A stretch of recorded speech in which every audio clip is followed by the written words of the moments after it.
Bien-aimés dans le Seigneur, bonjour.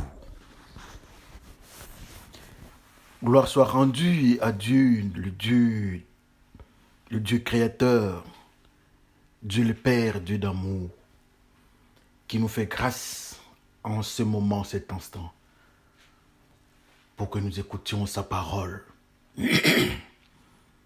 C'est à vous, le frère Bifalo Bifoulou du ministère de l'Armée Bleue. Alors avant de faire encore un pas, nous nous laissons entre la main du Seigneur. Prions le Seigneur. Le Dieu merveilleux, le Dieu de tous les jours, le Dieu de la révélation. Nous voici au devant de vous, nous humains avec un cœur de pierre, nous humains avec un environnement corrompu, nous humains avec un coup roi de nous humains dans la folie. Nous venons auprès de vous pour que vous nous enseigniez, que le Saint-Esprit nous enseigne et que le sang qui nous lave, qui a coulé à la croix, nous lave de toutes nos impuretés. Laisse que le temps que nous allons passer sur cette exhortation soit sous ton contrôle. Par le nom de Jésus-Christ, notre Seigneur, nous te glorifions. Père, nous disons Amen. Bien-aimés dans le Seigneur, bonjour encore. Le 2h49 chez nous, mais Dieu nous fait grâce qu'on se parle un peu, qu'on s'exhorte un peu par sa grâce. Alors, notre exhortation de ce jour est intitulée « L'attaquer et l'affranchi ».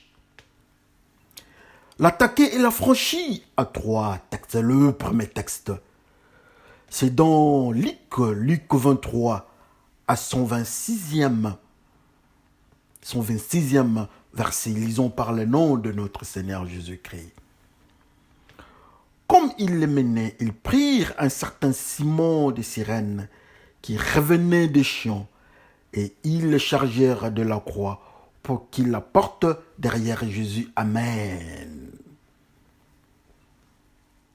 Notre deuxième texte, c'est dans Matthieu 11, à son 29e et 30e verset. Lisons toujours par le nom de notre Seigneur Jésus-Christ. Prenez mon joug sur vous et recevez mes instructions, car je suis doux et humble de cœur, et vous trouverez du repos pour vos âmes. Car mon joug est doux et mon fardeau est léger. Amen. Le troisième et le dernier, c'est dans Cantique des Cantiques à son premier chapitre, 5e et 6e verset. Lisons par le nom de notre Seigneur Jésus-Christ. Je suis noire, mais je suis belle, fille de Jérusalem, comme les tentes de Kédar, comme le pavillon de Salomon. Je ne prenais pas garde à ne prenez pas garde à mon teint noir. C'est le soleil qui m'a brûlé. Les filles de ma mère se sont irritées contre moi. Ils m'ont faite gardienne de vigne. Ma vigne à moi, je ne l'ai pas gardée, et nous disons tous Amen. Bien-aimés dans le Seigneur, nous bénissons le Seigneur pour le temps merveilleux qu'il nous a fait.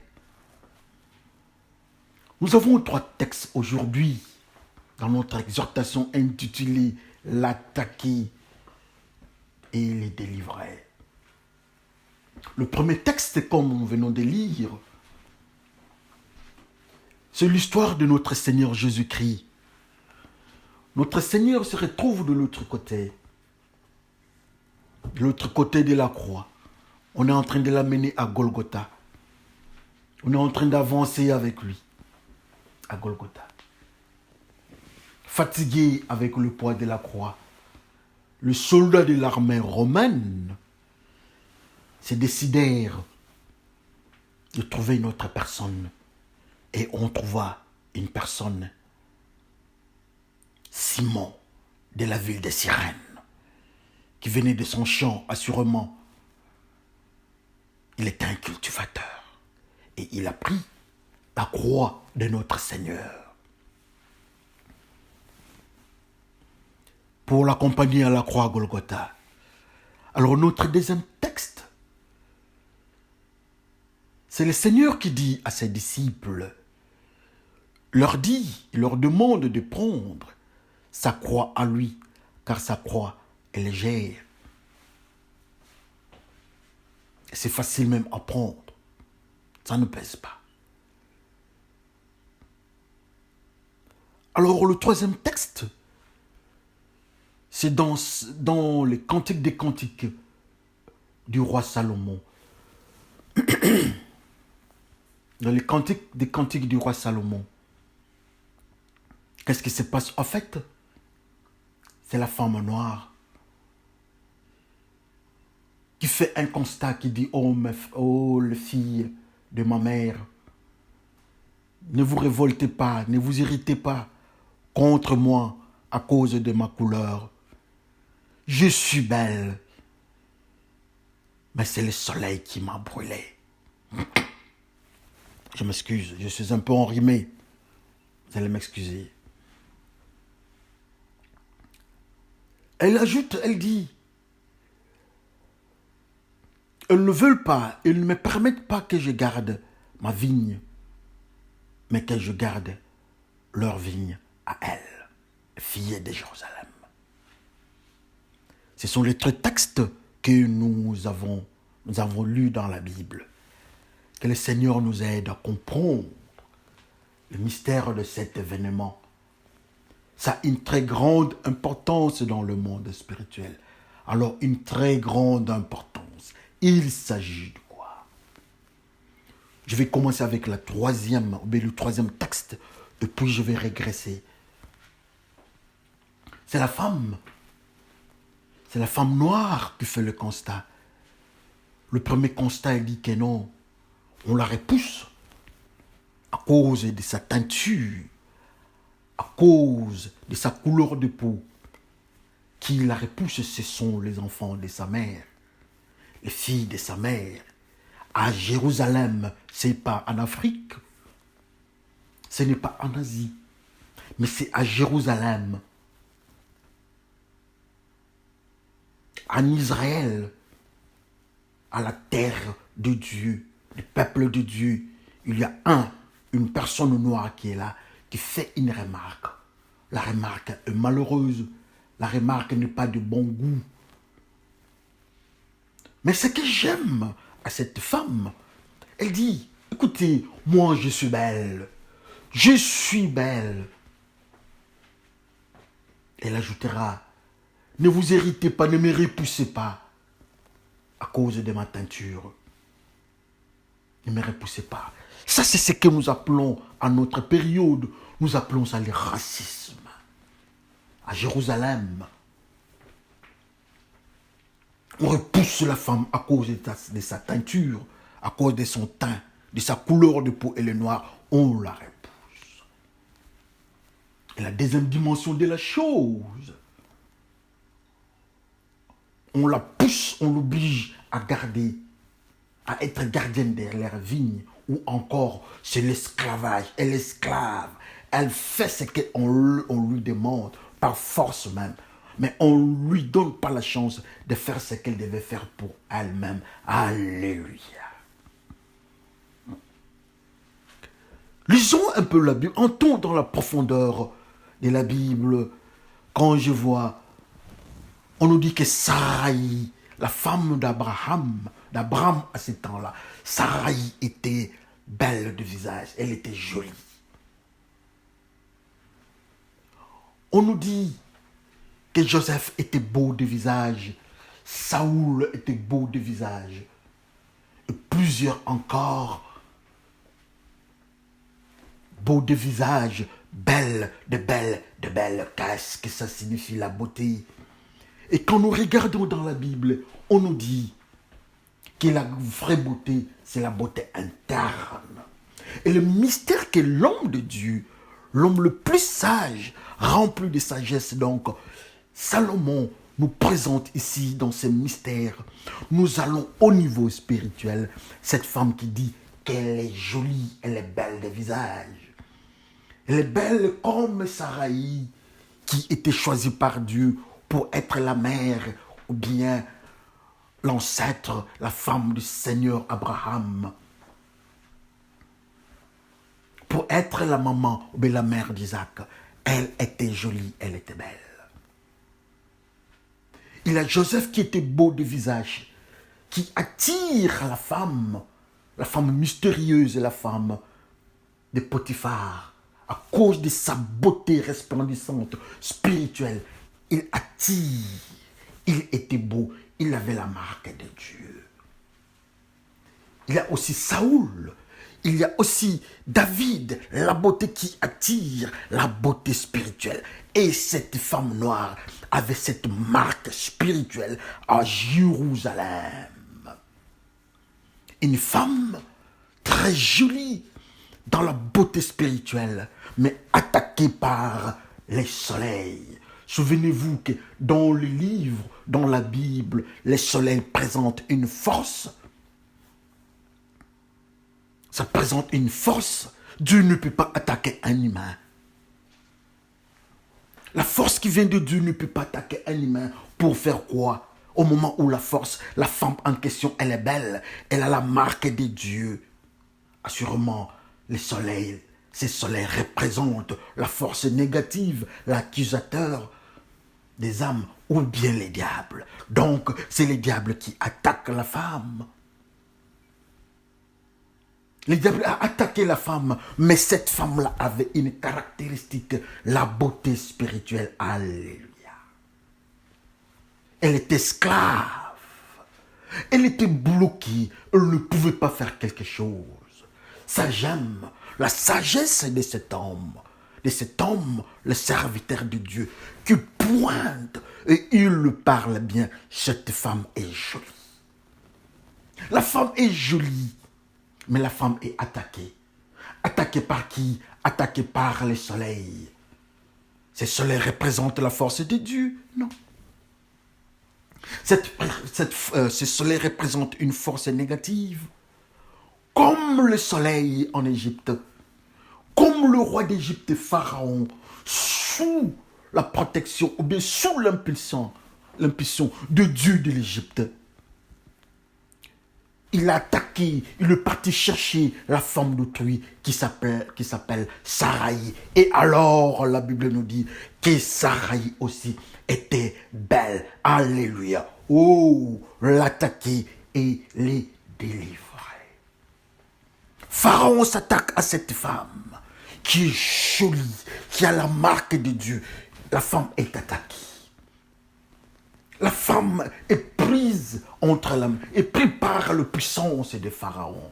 Eux, ils sont partis avec elle. L'armée du Pharaon, les gens du Pharaon sont partis avec la femme. Quand nous regardons encore, de l'autre côté, il y a notre frère qui était beau de visage, attaqué aussi en Égypte par la force négative de l'Égypte. Cette fois-là, c'est la femme qui attaque quelqu'un à cause de sa beauté, qui attire. La beauté spirituelle de Joseph attire la femme de Potiphar. Nous devons tomber dans l'adultère. Il dit non, moi je suis beau de visage. J'ai la marque de Dieu. Je ne peux pas faire ça. En faisant ça, c'est l'adultère. Or, les adultères ne verront pas Dieu. Je ne suis pas dans ce domaine-là. Oh, le beau, le marqué de Dieu, le beau, les belles, le joli sont toujours attaqués par les forces négatives. Qui sont les jolis? Qui sont des beaux? Jésus-Christ est la beauté. Jésus-Christ est la lumière. On nous dit que ceux qui sont en Jésus-Christ, ils ont la marque de Jésus-Christ. Ils ont le sang de Jésus-Christ au visage. Or, Jésus-Christ lui-même est la lumière. Pour dire que ceux qui sont avec Jésus-Christ, ceux qui sont marqués par Jésus-Christ, ils sont illuminés, ils ont la lumière. N'est-ce pas lui-même, il dit que nous sommes la lumière du monde. Alors cette lumière-là, cette beauté-là, attire les gens dans le monde spirituel. Attire les forces négatives, attaquant ceux qui appartiennent à Dieu. Alléluia. Voilà cette femme noire, qui est esclave à Jérusalem, qui est repoussée par les racismes, attaquée par les diables. Mais elle reste jolie, elle reste belle. Des fois, quand j'entends des déclarations méchantes pour dire, disons des fois que non, le noir sont les descendants, ils sont noirs ou bien ils sont maudits parce qu'ils sont noirs ou bien ils sont les descendants des Cannes. Ça, c'est du mensonge. Ça, c'est du mensonge, c'est seulement de la méchanceté. L'homme noir est attaqué. C'est ce que la Bible dit. On ne parlait pas des Chinois. On ne parlait pas des Européens. Moins encore des Arabes ou bien du Moyen-Orient. On parlait des Noirs dans la Bible, attaqués par la méchanceté ou bien le soleil. Mais cette femme-là, la Bible ajoute qu'elle est belle. Elle est belle avec l'image de Joseph, de Sarai, de Rebecca. Et tant d'autres qui étaient belles, qui avaient la marque de Dieu. Comme la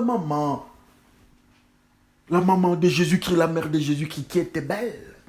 Comme la mère, Marie-Élisabeth, la mère de Jean-Baptiste, qui était belle. Cette femme-là était belle malgré l'attaque du diable. Malgré toutes ces menaces-là, malgré qu'elle était sous la menace du principe de l'isolation par les femmes et les filles de Jérusalem. Mais Dieu la connaissait, Dieu l'avait marquée. Elle était de la part de Dieu et Dieu l'avait aimée malgré toutes les circonstances de son environnement, malgré toutes les circonstances qui pesaient sur elle. Oh, l'attaque du diable sur la femme. Ça, c'est le premier texte. Comme je dis, je vais commencer par les derniers et descendre. Parlons un peu de notre texte. Parlons de ce texte-là de notre frère. Notre frère qui s'appelle Simon. Je préférerais même de parler d'abord de l'histoire de Jésus-Christ avec les disciples en train de parler, en train de causer. Jésus-Christ leur dira, si vous voulez me suivre, si vous voulez être avec moi, prenez ma croix. Prenez ma croix, prenez mon joug, qui ne pèse pas, très léger. Prenez ça. Mais la première personne, il dit aux disciples, si vous voulez être avec moi, prenez alors ma croix. Il y a quelque chose qui est toujours aimé. J'ouvre une petite parenthèse. En cet instant-là, quand Jésus-Christ parlait, quelque temps après, ils étaient au nombre de 12. Jésus-Christ avait choisi 12, mais une personne était tombée et son nom était Judas. Judas est mort. Nous sommes toujours en train de rassembler les éléments alors que Dieu nous aide à être prudents. Judas est mort. Ils sont restés 11.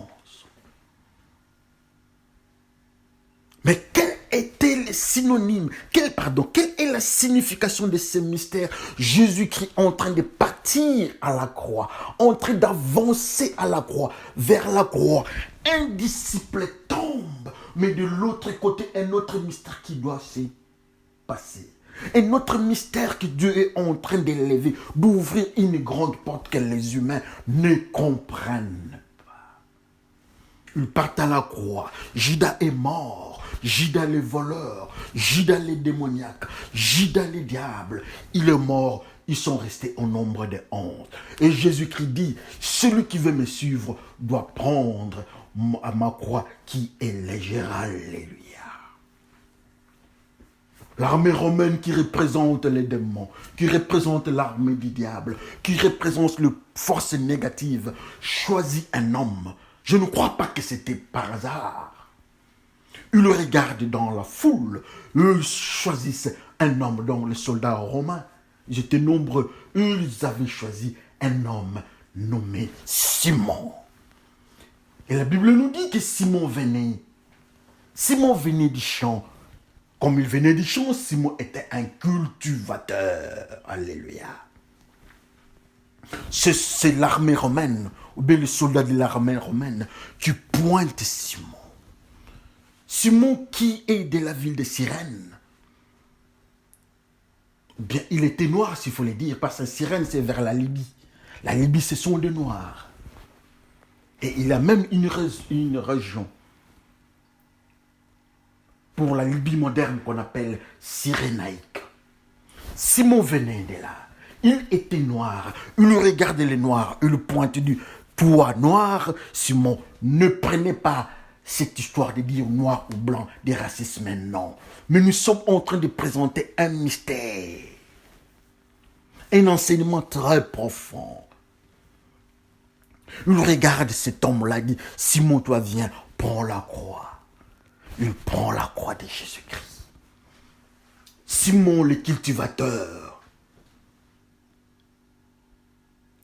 Simon le malheureux, avec la couleur noire. Maintenant, nous prenons la couleur noire de Simon. Nous rentrons chez la femme de Jérusalem.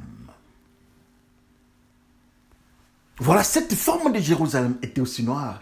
Simon aussi noir. Tous toujours à Jérusalem. Cette fois-ci maintenant, Simon en face de Jésus-Christ, il connaît Jésus-Christ. Il voit Jésus-Christ et il prend la croix de Jésus-Christ. N'est-ce pas? Il est devenu disciple de Jésus-Christ. Le seul et l'unique qui a pris le mystère de la croix de Jésus-Christ, comme Jésus-Christ avait dit lui-même. Il dit, celui qui veut me suivre, mon disciple, mes disciples, prenez ma croix légère, qui ne pèse pas. Et la première et l'unique personne physique qui avait pris cette croix-là s'appelle Simon. Simon qui est un noir, un cultivateur. Dans le monde spirituel, quand on parle de cultivateur, c'est quelqu'un qui est dans la malédiction. C'est quelqu'un qui est maudit. Pour la simple raison, Dieu avait maudit la terre. Or, un cultivateur, c'est celui qui manipule la terre. En manipulant la terre qui est maudite, on sait que la personne elle-même est sous la malédiction. Ça, c'est le principe spirituel. Donc, Simon, d'une manière ou d'une autre, avait la marque de la malédiction. Il était maudit. Il était attaqué comme la femme noire qui dit que c'est le soleil qui m'a attaqué, mais je suis belle. C'est le mystère de la couleur noire, là. La femme noire et Simon noir aussi. Et voilà, l'armée du diable symbolisée par l'armée romaine choisit l'esclave noir. Du toi, esclave noir, viens prendre. Oh, il ne savait pas que c'était une prophétie qui était en train de s'accomplir. C'était une prophétie d'une grande profondeur pour ce peuple à Jérusalem, mis à part, attaqué par les diables d'abord, écrasé par la population, repoussé à cause de la couleur, repoussé et écrasé encore dans l'esclavage. Mais il y avait une marque qui était en eux. La beauté, la marque de Dieu était sur ce peuple-là. L'horreur du diable. Le diable ne connaît pas les plans de Dieu. Le diable prend le Seigneur, il l'amène à la croix. Mais le diable ne savait pas qu'il était en train d'accomplir la volonté de Dieu. Judas vend le Seigneur. Il ne savait pas qu'il était en train d'accomplir la volonté de Dieu. Les soldats romains prennent la croix de Jésus-Christ. Ils donnent à Simon. Ils ne savaient pas qu'ils étaient en train d'accomplir la parole de Dieu. Qui dit la parole de Dieu? Deux dimensions. La première dimension est que ceux qui veulent me suivre, ceux qui sont mes disciples, qu'ils prennent alors mon joug qui ne pèse pas. Alors ma croix qui ne pèse pas. La première personne, on donne la croix, on donne à Simon. Simon de Cyrène, Simon le noir, Simon qui était attaqué par les diables. on lui donne la croix. La Bible nous dit que cette femme-là, la noire, le noir ne pouvait pas garder leur vigne, pour dire encore qu'ils étaient des esclaves. Mais maintenant, en face de Jésus-Christ, Simon l'esclave, Simon l'inconsidéré, attaqué par les diables, attaqué par les démons, repoussé par la société, en face de Jésus-Christ. Jésus-Christ regarde Simon, Simon le regarde, il prend la croix de Jésus-Christ. Et la prophétie s'accomplit encore. La deuxième prophétie s'accomplit encore. Quelle est la deuxième prophétie alors? Très intéressant pour Simon. Vous connaîtrez la vérité vous affranchira. Simon regarde chez Jésus-Christ, il dit c'est lui le maître, c'est lui le Seigneur, je prends la croix. Il acceptait la parole de Dieu, il prend la croix de Jésus-Christ, il connaît Jésus-Christ, mais lui, il était toujours esclave, il devait travailler pour les autres, mais en connaissant Jésus-Christ, il était affranchi. Il n'était plus sous la malédiction des diables. Il n'était plus sous la puissance des diables. Il ne pouvait plus être sous le contrôle des démons. Oh, Simon, le noir, connaît Jésus-Christ. Et Jésus-Christ les libère. Jésus-Christ l'affranchit. C'est le principe spirituel du monde de noir à Jérusalem. Le mystère des Noirs, l'histoire des Noirs s'explique, ça se réalise. À Jérusalem, la première attaque, je ne sais même pas à quel niveau la femme noire était attaquée. La femme était attaquée dans quel pays, dans quelle nation? Moi, je ne sais pas. Mais à ce que je sache, ça s'est passé là-bas à Jérusalem. Il y a aussi une femme. La Bible nous dit, dans le principe, ou bien dans la période de Noé, il y avait des anges déchus qui sont venus. Ils ont pris des femmes. Au lieu de maudire ces femmes-là, au lieu de brûler cette femme-là, ces femmes-là, ils n'ont pas brûlé les femmes-là. Ils ont aimé les femmes-là. Ils ont eu des enfants. En contact avec ces femmes-là, ils ont eu des enfants qu'on appelle des géants. Mais de l'autre côté, en Israël, une femme, un autre groupe, c'est cette puissance-là. Le soleil vient sous forme du soleil. Ils viennent, ils attaquent. Mais ils n'ont pas des enfants. Qu'est-ce que ça signifie dans le monde spirituel? Qu'on aille plus loin, quand nous regardons des fois, les uns disent que Dieu n'est pas pour le noir. Quand nous regardons encore, pourquoi beaucoup de souffrances comme ça? Qu'est-ce qui se passe? Jésus-Christ n'est pas pour le noir. Nous avons nos dieux en nous. Oh, laissez-moi vous dire aujourd'hui. Laissez-moi vous dire aujourd'hui que c'était une attaque spirituelle. Un phénomène spirituel que nous ne contrôlons pas. Un groupe de femmes, les anges déchus viennent. Ils restent avec eux. Ils donnent des anges déchus. Ils donnent, des géants. Un autre groupe à Jérusalem, cette fois-là, ils n'ont pas d'enfants, ils n'ont pas de contacts, mais ils sont attaqués. Pourquoi cette femme, ou bien cette série de femmes, était attaquée? Assurément, peut-être elles n'ont pas voulu être en contact avec le soleil. Je ne sais pas. Donc, il n'y avait pas de bonne relation. Je m'excuse. Et voilà, ils sont attaqués. Mais en étant attaqués, il y avait une marque de Dieu. Je ne vais pas être avec toi le soleil. Je ne vais pas t'accepter le soleil. J'ai la marque de Dieu. Je suis comme Sarah, je suis comme Joseph, je suis comme Saoul, je suis comme tous les enfants de Dieu qui sont dans la crainte de Dieu. Je suis illuminé par la marque de Jésus-Christ. Je ne cède pas. Et Jésus-Christ déclare, ceux qui veulent être mes disciples, qu'ils prennent ma croix. Judas tombe et l'autre accepte Jésus-Christ. Il prend la croix de Jésus-Christ. Spirituellement, il remplace Judas. Il prend la place du 12e.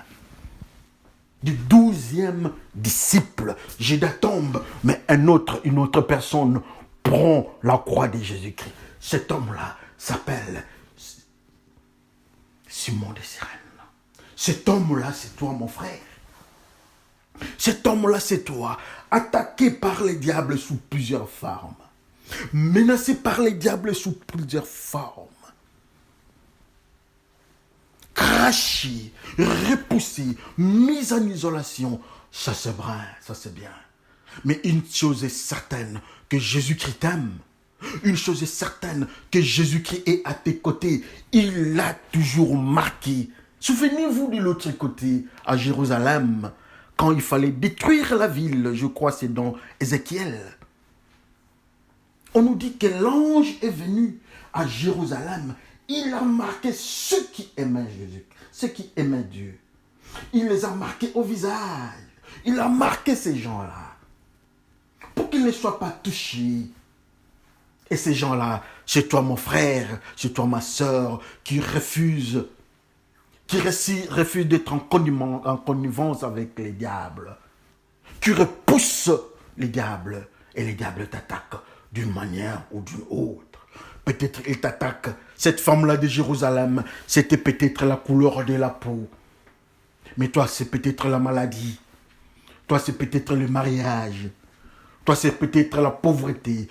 Toi, c'est peut-être un problème, les diables a marqué. Il t'a touché. Et toute la société constate ça. Et peut-être encore la société te pousse. Te repousse, je m'excuse. Mais laissez-moi vous dire que vous êtes aimé et vous avez la marque. Vous avez la marque de Dieu. Les diables vous ont attaqué, ça c'est bien. Mais Jésus-Christ est là. Il cherche un disciple. Judas est tombé. Il cherche un disciple qui doit suivre les chemins. Qui doit suivre les chemins de Simon de Cyrène. Qui doit suivre les chemins de Simon le Noir. Qui accepte la croix de Jésus-Christ. La croix légère de Jésus-Christ. Simon prend et la même croix est à côté de toi, mon frère. La même croix de Jésus-Christ est à côté de toi, ma soeur. C'est seulement accepter Jésus-Christ et tu prendras cette croix-là. Cette histoire de malédiction, l'histoire qui marquait les Simon le Noir, la malédiction, l'histoire qui les marquait, le racisme, ce qui les marquait, l'esclavage, tout cela était tombé à cause de la croix légère de Jésus-Christ qu'il avait acceptée. Est-ce que tu peux accepter la croix de Jésus-Christ pour que tu sois le 12e disciple après la perte de Judas? Comme nous avons intitulé notre message de ce jour. L'attaqué. L'attaqué, c'est l'homme-là qui s'appelle Simon. C'est la femme-là, la noire. C'est la souche noire qui était attaquée par les diables. Oui, ça peut être toi. Mais Jésus-Christ est là. Il dit, qui peut prendre la croix? Quand vous prenez la croix de Jésus-Christ, l'esclavage tombe. Simon qui est esclave, la femme qui est esclave, moi je suis esclave de péché, ma mère est esclave de péché, ma femme est esclave de péché, mes enfants sont des esclaves de péché, mais que nous tous nous venons au devant de Jésus-Christ, qu'on accepte Jésus-Christ, en acceptant Jésus-Christ, et ça va se déclarer. Ça va se déclarer dans nos vies. Qu'est-ce qui va se déclarer?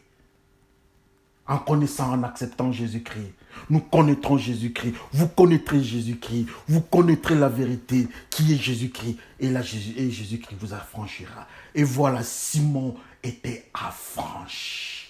Simon était le 12e disciple après Judas. Simon est devenu un enfant de Dieu. Simon est récupéré. L'ancien noir qui était esclave est récupéré. Et c'est Simon-là, mon frère, c'est toi. C'est Simon-là, ma soeur, c'est toi. Tu peux être aux États-Unis. Tu peux être en Afrique. Tu peux être là où tu es. Avec tes difficultés. Avec les inconsidérations de la société, avec la malédiction qui pèse sur toi. Mais quand tu viens en Jésus-Christ, tu vas prendre la malédiction, tu vas déposer et tu vas prendre la croix. Simon a pris la croix. Qui ont donné la croix à Simon? Ce sont les soldats romains qui avaient attaqué la femme noire. Deux soldats romains. Ils donnent encore parce que tu es esclave. Prends encore cette croix. Mais ils ne savaient pas qu'en donnant cette croix-là à Simon, c'était la délivrance de Simon. Ils ont amené Simon de la vie de péché à la vie du disciple.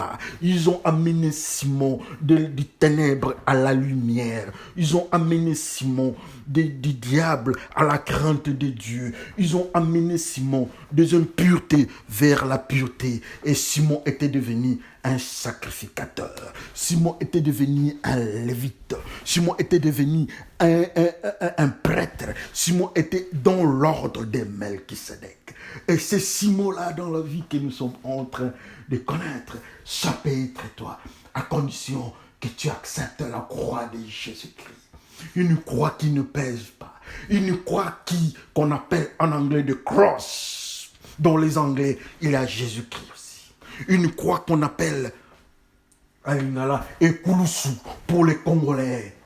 Donc, au Congo, il y a aussi Jésus-Christ. Dans tous les pays du monde, il y a un terme qui signifie la croix de Jésus-Christ. Donc, Jésus-Christ est dans tous les pays du monde. C'est à nous de choisir Jésus-Christ.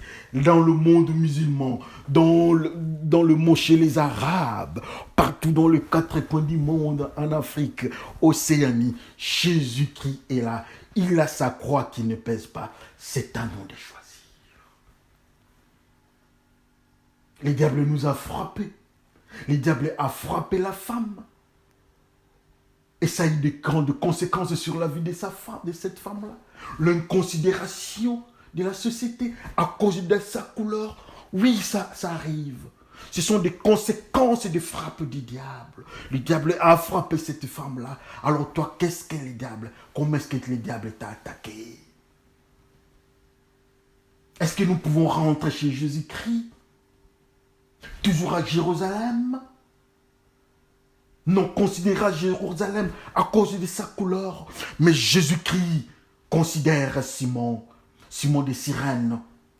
Il dit oui, toi tu es esclave, mais regarde-moi Jésus-Christ, j'ai prophétisé que les esclaves qui vont me connaître, ceux qui vont me connaître, ils seront affranchis. On ne peut affranchir que celui qui était lié ou bien esclave d'une certaine puissance. Et voilà Simon, là où il était affranchi en face de Jésus-Christ.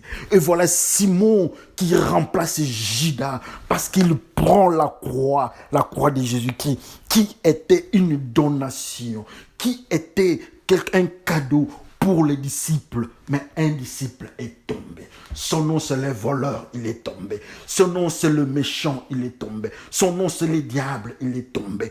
Tous ceux qui sont adultères, qui étaient disciples de Jésus-Christ, ils tombent. Le menteur, disciple, il tombe. Le voleur, il tombe. Le fornicateur tombe. Le fumeur tombe. Il tombe. Et bref, ceux qui sont dans le péché, ils tombent. Mais ceux qui sont dans la crainte de Dieu, dans le pardon, ils prennent la croix et Jésus-Christ accepte. Ceux qui sont dans l'amour de Dieu, ils prennent la croix de Jésus-Christ et Jésus-Christ accepte. Ils sont délivrés, ils sont récupérés par Dieu. Ils sont dans le groupe des disciples, ils sont dans les disciples-là. Et cet homme-là, ça peut être toi mon frère. Ça peut être toi ma soeur. Ça peut être toi mon jeune frère, mon grand frère. Mon ami, ça peut être toi, ma femme. Ma femme, si tu acceptes la croix de Jésus-Christ, tu seras dans le groupe des disciples. Si tu acceptes Jésus-Christ, ma femme, mon fils, mon petit frère, mon grand frère, si tu acceptes la croix de Jésus-Christ, tu ne seras plus la même personne. Malgré la déclaration de la malédiction des diables. malgré les attaques du diable. Mais une chose est certaine, ceux qui sont dans le principe de Simon, ceux qui étaient des anciens cultivateurs, qui manipulaient la malédiction, oui, ils sont condamnés, mais quand ils sont venus à Jésus-Christ, ils ont pris la croix de Jésus-Christ, ils ont pris la croix légère de Jésus-Christ, ils le remplacent automatiquement, Judas. Ils sont devenus disciples de Jésus-Christ. Jésus-Christ frappe à nos cœurs. Jésus-Christ est en train de nous appeler. Jésus-Christ nous connaît par nos noms. Il nous appelle là où tu es, mon frère. Là où tu es, ma soeur. Jésus-Christ est en train de te chercher. C'est à toi de dire oui, malgré les menaces de l'ennemi. Acceptons Jésus-Christ et nous serons délivrés. Simon est délivré. Les inconsidérations sociales sont tombées. Il est délivré.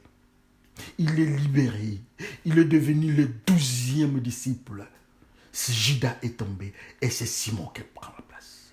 Simon est parti. Simon n'est plus en vie. Mais il y a encore une place pour toi.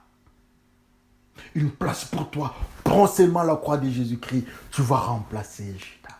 Que le Seigneur vous bénisse. Prions le Seigneur. Le Dieu merveilleux, le Dieu de tous les jours, le Dieu de révélation, nous voici au devant de toi. Nous sommes malheureux car le diable nous a attaqués. Il nous a attaqués, mais la Bible nous dit que nous avons toujours la marque de Jésus-Christ. La marque de l'amour de Jésus-Christ, comme la femme qui parle dans les livres des Cantiques. Qui dit qu'elle est noire, qui dit qu'elle est esclave, qui dit qu'elle est repoussée. Il a les racismes sur elle. Mais le jour J, toujours à Jérusalem, il y a Simon qui symbolise la même femme, qui symbolise la même couleur. Il y a Simon qui vient, qui prend la croix légère. Et c'est Simon-là aujourd'hui, c'est moi, Seigneur. Et c'est Simon-là aujourd'hui, c'est mon frère, qui écoute cette parole. Cette parole, peut-être il y aura encore d'autres générations qui vont écouter ça, Seigneur. Que tous ceux qui vont écouter ça, qu'ils soient des Simons. Merci, Seigneur, pour cette grâce que tu nous as faite. Nous avons pris la croix, Seigneur, et tu nous délivres. Nous prenons la croix. Nous venons au-devant de toi, Seigneur. Tu nous marques. Et nous sommes libérés. Nous ne sommes plus esclaves. Nous sommes appelés enfants de Dieu. Nous ne sommes plus étrangers au-devant de toi, mais nous sommes appelés enfants de Dieu. Merci pour ce temps merveilleux. Merci, Seigneur Jésus-Christ, pour la force, pour avoir utilisé ma bouche. Merci pour les frères qui vont écouter, pour avoir utilisé leurs oreilles. Que le Saint-Esprit entre, que le Saint-Esprit nous parle et que le Saint-Esprit nous manifeste. Que le Saint-Esprit se manifeste. Par le nom de notre Seigneur Jésus-Christ, Père, nous te glorifions. Nous disons Amen. Que le Seigneur vous bénisse, car vous avez pris la croix. Vous avez choisi la croix de Jésus-Christ, qui est la croix légère. Merci. À bientôt.